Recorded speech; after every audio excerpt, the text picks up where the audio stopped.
Libra message today. Libra. Para sa Libra. Message for you today. Ito ang inyong message, guys. Para sa Libra. Today.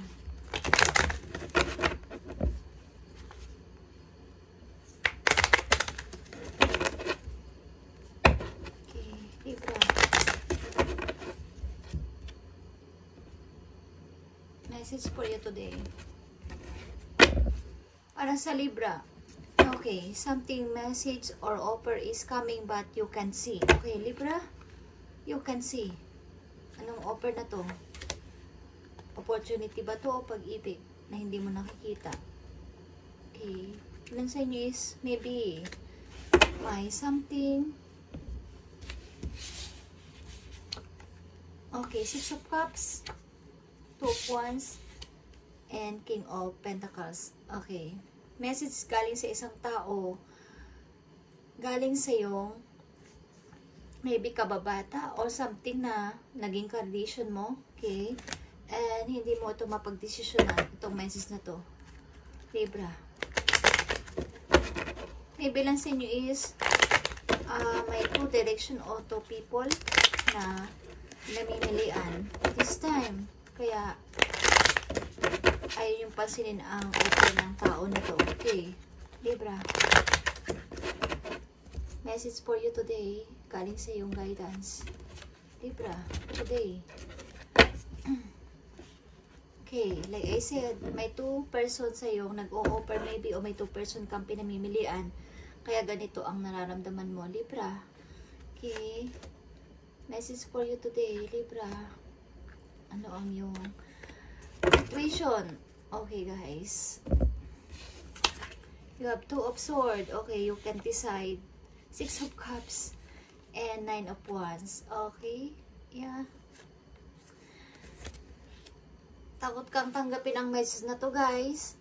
Ang offer na to ng isang person sapagkat may isang person pa na nagme-message sa'yo. Okay. Na magbibigay sa'yo ng magandang opportunity. Okay, Libra. Takot kang tanggapin ang message ng isang person na maybe mahal mo sapagkat may tao sa'yo nag-o-offer ng magandang opportunity. Okay. King of Pentacles is may money. Okay. Takot kang tanggapin ang message ng isang person na mahal mo maybe because may taong nag-aalok sa'yo ng kagandahan ng buhay. Okay, Libra. Tingnan natin ang feelings mo sa person sa iyong na yung mahal. Okay. Person mo na mahal mo pero ayaw mong tanggapin ang message o offer sapagkat meron kang hinihintay o meron kang pinagpipilian na mas maganda maybe sa ibang lugar.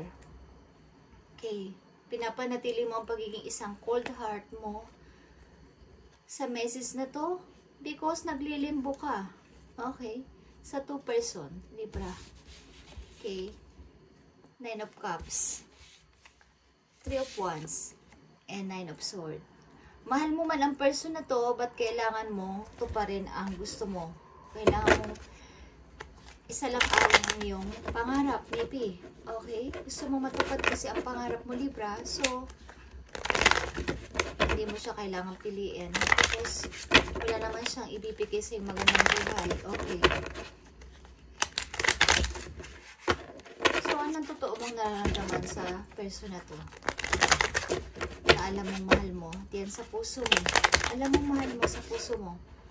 Anong nararamdaman mo, Libra? Anong nararamdaman mo? Bagamat alam mong mahal mo ang person na to, pero ayaw mo tanggapin ang offer niya because hindi naman siya makapagbigay sa'yo ng magandang buhay. Okay. Libra. Ano ang pakaramdam mo? Anong totoo mong nararamdaman sa person na to? Bagamat mahal mo siya. Anong totoo? Wow, ang dami mong gustong sabihin sa person na to. Ba't hindi mo na masasabi? Okay. Two of Swords. Sorry. Four of Swords and Seven of Wands. Kailangan protektahan ko ang sarili ko, kailangan ko sundin ang gusto ko, at kailangan kong matupad ang pangarap ko. Okay. Yeah, kailangan kong umalis because kailangan ko sundin ang gusto ko because ito yung ang kapagpapahango sa akin sa hirap. Okay, yan ang nasa isip mo, puso mo, Libra. Okay. So, anong intention sa'yo ng iyong pipiliin person? Anong intention sa'yo ng pipiliin ng person na may magandang buhay, Libra?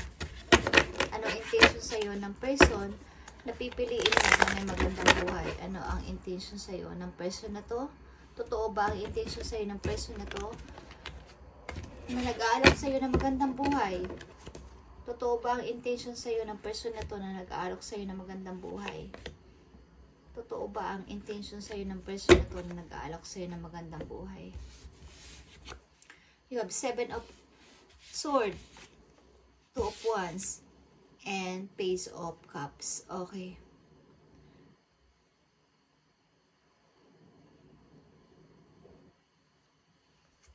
Maaaring may kunting lying dito, guys. But, nag-aalok siya sa'yo talaga ng love. Okay? And maybe, gusto kanya talagang puntahan o makasama. Guys, and may money ang person na to. Libra, may money. May money ang person na to, but may mga, meron siyang complex sa sarili niya. Something na hindi pa kayo nagkakakilala ng lubusan, or something na meron siyang ugali na hindi nyo gusto. Okay? Tingnan natin.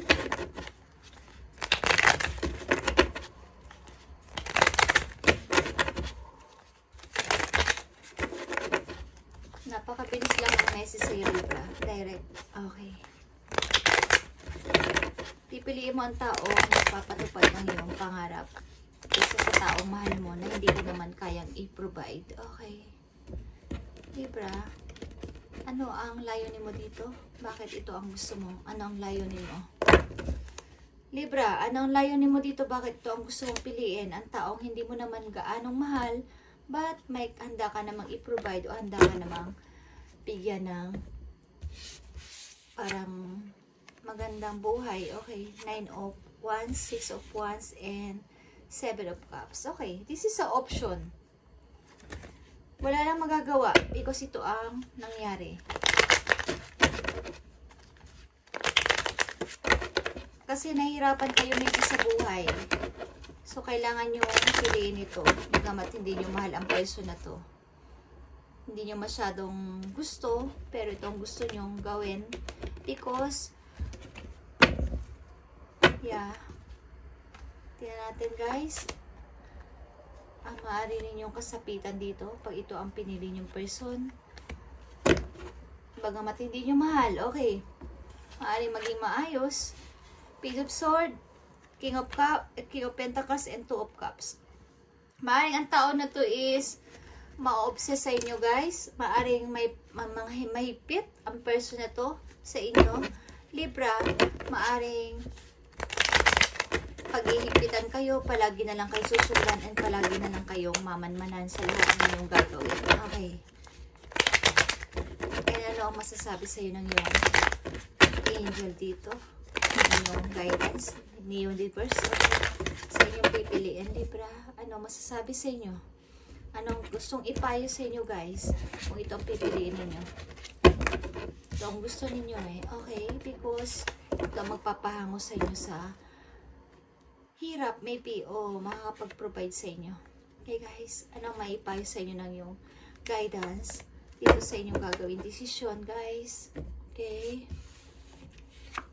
You have 3 of Cups, 10 of Pentacles, and 7 of Wands. Okay. Magiging masaya ka dito. Magkakaroon ka ng money. Magkakaroon ka ng maayos sa pamumuhay. But, yeah. Protektahan mo yung sarili, ang iyong energy at ang iyong sarili mismo sa mga obstacle, sa mga maaring parating. Okay? Sapagkat ang tao na to is maaring overprotective and mahigpit sa'yo. Dahil nga mayroon siyang money. Okay, guys, Libra, ito ang inyong message today. And sana matupad ang inyong pangarap. Bagamat ito ang inyong pipiliin bukod sa compare sa taong mahal nyo, pero wala namang gaanong money. Kung ito ang inyong pipiliin is okay lang naman. Kaya lang, protektahan yung inyong sarili and mag-invest. Okay, mag-ipon ng money. Huwag nyong pabayaan ang ibibigay sa inyong money ng person na to. Huwag nyong sayangin. At maybe, pag-ukulan nyo siya ng pansin, mahalin nyo rin ang person na to, and marami talaga tong money. May bibigay to sa inyo magandang kapalaran o magandang buhay. Pagamat iniwan nyo o iiwan nyo ang taong mahal nyo at sasama kayo sa taong may money, is protektahan nyo ang inyong sarili and bigyan nyo ng kaukulang pansin ang tao na to na nag-provide sa inyo o magpo-provide sa inyo sa kaginhawahan. Okay, wag nyong bigyan ng sakit o bigyan nyo ng kalungkutan. Okay, sapagkat yan lang naman ang gusto niya, ang mahalin din siya ng taong magmamahal sa kanya. Okay, wag kayong magsinungaling sa kanya and wag kayong magtaksil sa kanya, Libra. Okay, thank you and God bless, Libra.